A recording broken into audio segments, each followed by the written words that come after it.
Good morning, ladies and gentlemen. Welcome to the Rangers Respite. I'm Philip, and today is a Lost Lantern Saturday video. And like I talked about last weekend and throughout the past week, plans have changed. Instead of spinning on the wheel, I'm going through some timely samples, which were provided courtesy of the fine folks at Lost Lantern for the purposes of discussion and review, primarily on the Single Malt Frontier podcast, but also because I have them. I can review them on my channel, which I find to be, a good way to get, their worth. So, the disclaimer, these samples are media samples provided by Lost Lantern. But Adam, Nora, and I have enough respect for each other to understand that they're going to get my honest opinion. I'm going to be polite, I'm going to be kind, but if I don't like something, I'm going to put it in the review. And so not every review you see will be totally positive, probably. I don't know. I haven't touched any of these samples from the 2025 Fall Scotch Lovers collection. And I'm excited to do that. But in the meantime, first of all, let me know what you think of my current lighting setup. I already think that this looks better than what I had going for me before, if that makes sense, because, I mean, despite the fact that if I position I'm not going to be able to position my glasses just right to get the reflection of the light just perfectly over my irises. But I should stop wasting your time. What are we doing today? We're talking about the American Vatted malts from Lost Lantern, starting with edition 1. Ooh, that's let me see if I can. There we go. Come on, focus on the sample. There we go. American Vatted malt edition 1. This was provided to me a little while ago. It's going in the single malt frontier glass. This is sort of the flagship blended malt or vatted malt. Not just from Lost Lantern, but in general. Like there aren't very many vatted malts at all. And this is the one from the first edition of Lost Lanterns. So again, in my single malt frontier glass. Come on. Focus on the logo. Pretty cool, huh? Anyway. This is wonderful stuff. It contains whiskeys from Texas, Washington, New Mexico, Massachusetts, Oregon, and Virginia. And it is so lovely. Weirdly, I can definitely pick out the Virginia Distillery Company product, but that's because I've consumed a lot of their stuff, not just recently, but in general. Or not just in general, but specifically recently. Oh, and it is such a lovely, well-balanced blend on the nose.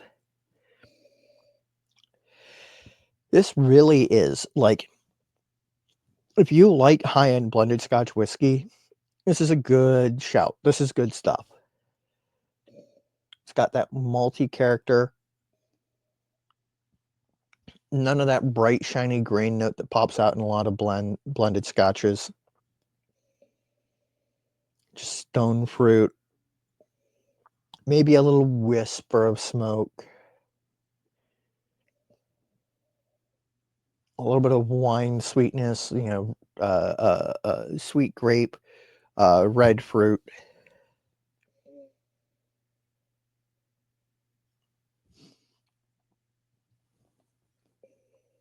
Some like rich caramel or butterscotch, I guess is more accurate. And some like toasty vanilla notes.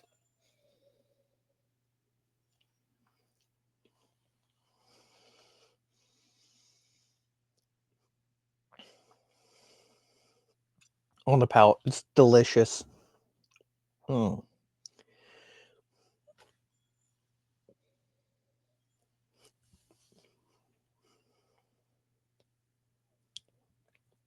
It's got a little bit of coastal character.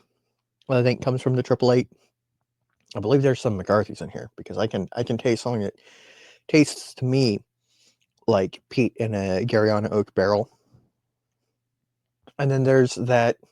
I think it has to be like STR wine cask from or cuvee cask from Virginia Distillery Company, and some nice like rich but well integrated oaky, not bitter, but just a little bit of bitter, oakiness.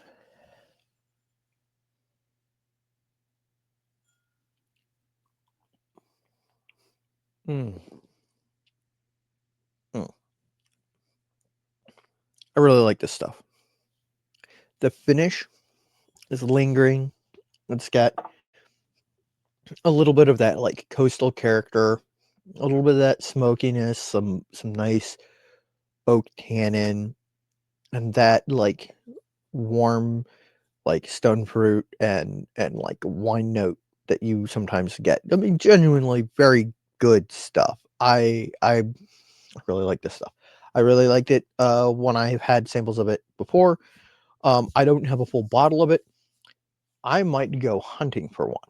Now, this is a release that's fairly old. It would be on their old label, which would look like this, except it'd be blue and would say American Vatted Malt and have information on the American Vatted Malt instead of saying McCarthy's and having that information on there. By the way, I've always liked their labels. I think they're fantastic. I like their logo. I also like kerosene lanterns. All right, and now we have the American Vatted Malt reissue blend of straight whiskeys, which again, sample provided courtesy. Come on, focus on the sample. Come on. Come on. Come on. There we go. Sample provided courtesy of the fine folks at Lost Lantern, and it's going in my Whiskey Lodge Glencairn. I'm not pouring much of these, partially because I want to have them for the show where we actually interview Adam from Lost Lantern about the new Scotch Lovers collection. There's a video for that will be, or a live stream for that on the Single Malt Frontier that will be coming up.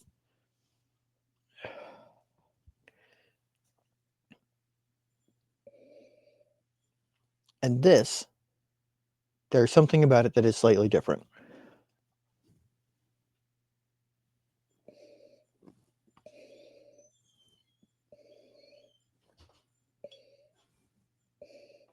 This has a little bit more like butterscotch, like caramel, a little bit of apple, a little bit more of that. This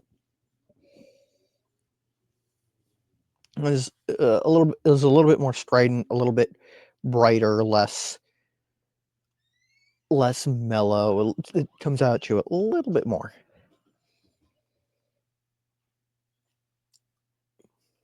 Mm.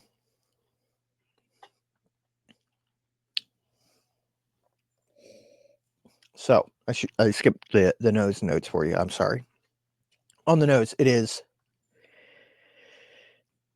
a lot of the same. There's a little bit more coastal character, a little bit more smokiness, I think, in this than on the other one. The other one is an old sample, mind you. So there is that.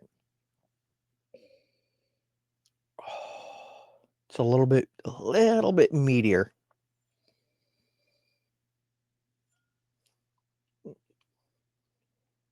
Mm.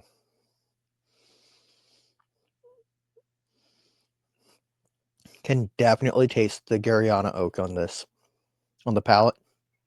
It's for those of you who don't know. I recommend trying something that is a Garyana oak, aged or finished from the Pacific Northwest. It has a distinct note. It's strong. It will tell you exactly what it is. You'll know it when you've tried it. It's hard to explain. It has less of that, to me, reads as Virginia Distillery Company Cuvée cask fruitiness and toastiness, and it's got a little bit more of the Texas influence, I think, oak, and definitely more of the like coastal character and a little bit more pungent peat.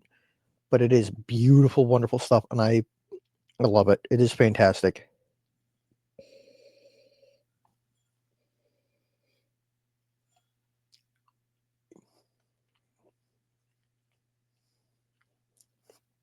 Yeah, on the palate, there's that Garyana oak, a little bit of coastal character, some smoke, a little bit of stone fruit, and something that reads to me like creme brulee or like caramelized, like heavily caramelized like apples. If you coated apples in sugar and then put them in a saute pan with a little bit of oil to like keep it from sticking, or butter. That's more accurate. Butter, and just sizzle it until they crisped up and caramelized. That's on the palate here. The finish is lingering.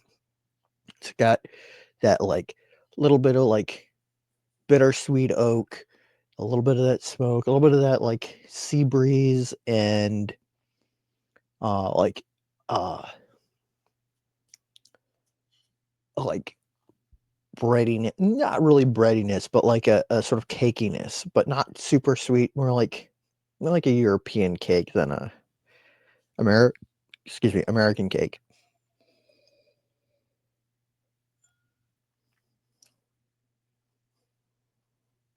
Mm. There's some character in that that really reminds me very heavily of Highland Park. And now, the American Vatted Malt Remix blend of straight whiskeys. This is edition ABM number 2. Interestingly, the reissue says ABM-1 on it. So those two, I think, may be the same. I still want to get a bottle of the old label American Vatted Malt number 1. I just have to find it and find space in my budget for it. And this is going in my Catoctin Creek glass. Again, not pouring too much.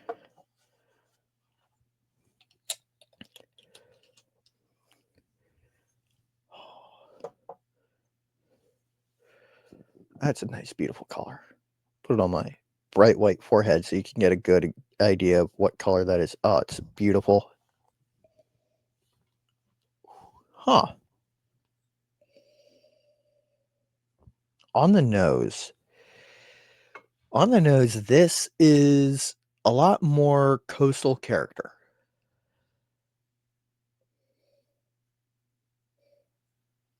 Huh. This is so much more coastal character. Oak barrel. Um, there's a little bit of like a little bit of citrus and a little bit of something that's like kind of like a tropical fruit, but not a really powerful one, not like mango or like pineapple, but like something a little more subtle.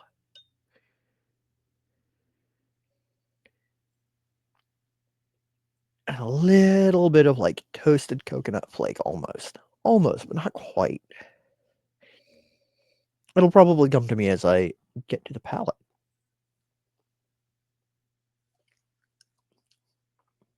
Hmm. Hmm. I get a little bit more smoke on the palate.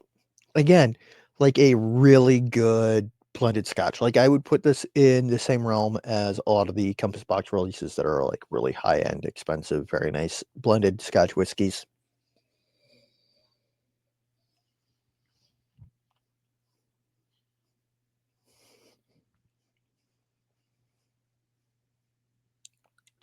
On the palate,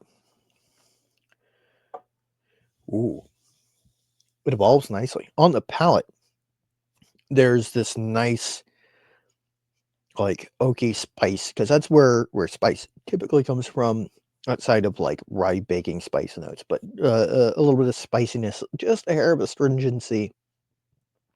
some nice uh like stone fruit, a little bit of like I guess like stewed peaches, just a little bit, just a whisper of smoke, just a whisper of like sea breeze sitting over top of it, and it's like there's this note of like old leather. Like if you've ever like visited a relative and they've had like an old leather satchel in a closet or something that you open up to get something out of, and it's got that like old leather scent. It's got that in there. On the finish is interesting on this one.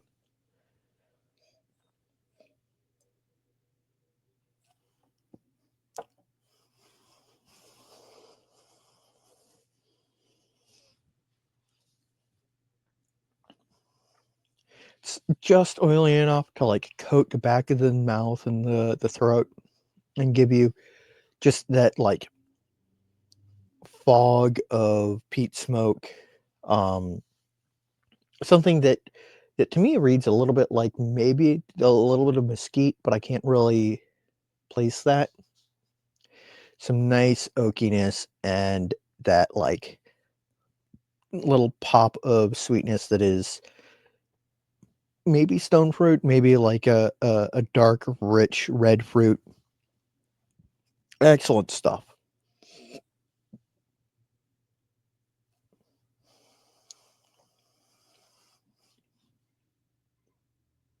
Mm. And the proofs on these are pretty decent. The original Vatted Malt 52.5, it's 105 proof. The reissue, again, 52.5, 105 proof.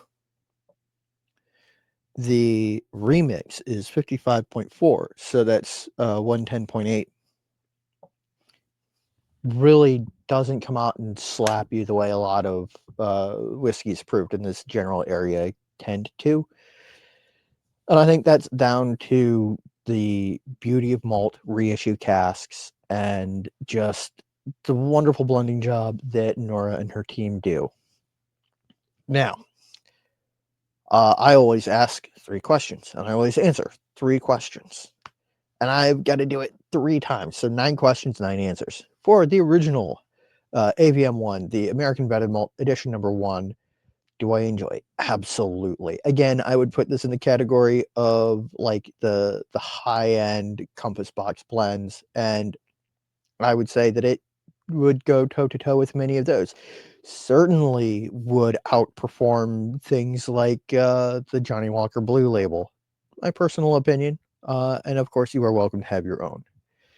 Uh, do I think it is a good value? Yeah. It is fairly unique. There are not many American Vetted malts or blends the way that these are on the market, and I think that these compare favorably to a lot of higher end blended scotches. So again, yeah, I think it's a pretty good value. Do I recommend it? Absolutely. If you see the old label, American Vetted Malt on a shelf somewhere or listed online for sale, absolutely pick it up. It is 100% worth it.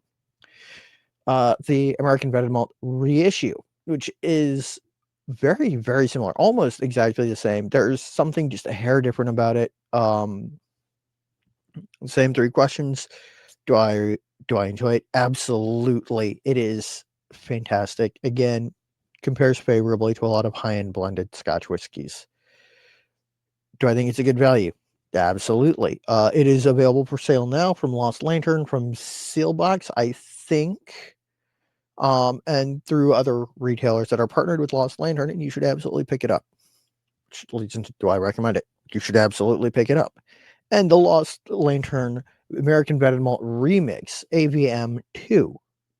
This one is different. This one is a different beast entirely. I mean, not entirely, but it's very definitely a different whiskey. I definitely enjoy it. I can't say enough how much I recommend it. Um, I enjoy it. I think it's a good value. I think it holds up to, for example, Johnny Walker Blue Label, which is like sort of a lot of people's like This is an extremely high-end blended scotch. That's a high watermark for a lot of people. I think this knocks it out of the water. I think this absolutely eats its lunch. I recommend it. For the money, it's hard to beat. I think you should go pick it up. Again, you may absolutely look at this and go, "Oh, these samples are provided by Lost Lantern at no cost." Let me put it to you this way. I've bought a bottle of those two with my own money. I'm putting my money where my mouth is, and I will be happy to come back to this in a year or more and take another look at it because I like these. I think that they're really good. Um, and where they do, I think, maybe fall a little bit short is I don't think that they are necessarily for a good gateway to American malt whiskeys. I think that they're a little bit too different from like more standard fare bourbons and ryes for a lot of the people who are coming off of the bourbon hunt sort of attitude to really enjoy. And that is not a failing of these. It is really more a failing of like the people who lock themselves into a certain wheelhouse really heavily and aren't really excited to like break out of it and try new things.